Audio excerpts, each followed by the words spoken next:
মুর্শিদাবাদের সালার থানার খারেরা গ্রামে ভয়াবহ বোমা বিস্ফোরণে গুরুতর জখম এক যুবক। অভিযোগ, পুলিশের হাতে দাদা গ্রেফতার হওয়ার পর বাড়ির ভেতরে লুকিয়ে রাখা বোমা সরাতে গিয়ে বিস্ফোরণের শিকার হন 19 বছরের রমজান শেখ। বিস্ফোরণের তীব্রতায় তার দু হাতের কবজি উড়ে যায় এবং গুরুতর জখম হয় চোখও।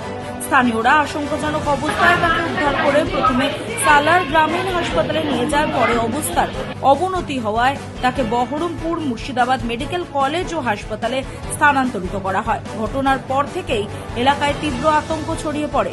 খবর পেয়ে সালারপুর থানার পুলিশ ও কেন্দ্রীয় বাহিনীর বিশাল বাহিনী ঘটনাস্থলে পৌঁছে গোটা এলাকা ঘিরে তদন্ত শুরু করেছে। বোমা মজুতের উৎস ও ঘটনার সঙ্গে আর কারা জড়িত তা খতিয়ে দেখছে পুলিশ।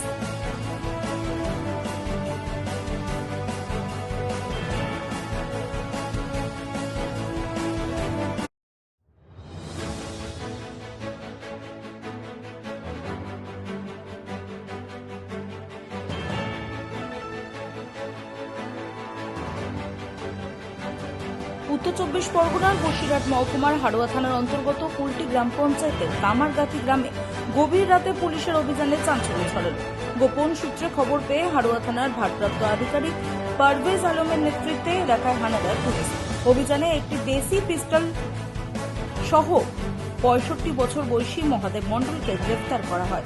পুলিশ সূত্রে খবর, ধৃতকে ইতিমধ্যেই বসিরহাট মহকুমা আদালতে তোলা হয়েছে। কিভাবে তার কাছে এই আগ্নেয়াস্ত্র এলো, কেন রাখা হয়েছিল এই আগ্নেয়াস্ত্র এবং এর পেছনে অন্য কোনো উদ্দেশ্য ছিল কিনা তা খতিয়ে দেখছে তদন্তকারী আধিকারিকরা। ভোট পরবর্তী পরিস্থিতিতে অস্ত্র উদ্ধারের ঘটনাকে ঘিরে এলাকায় নতুন করে উদ্বেগ ছড়িয়েছে।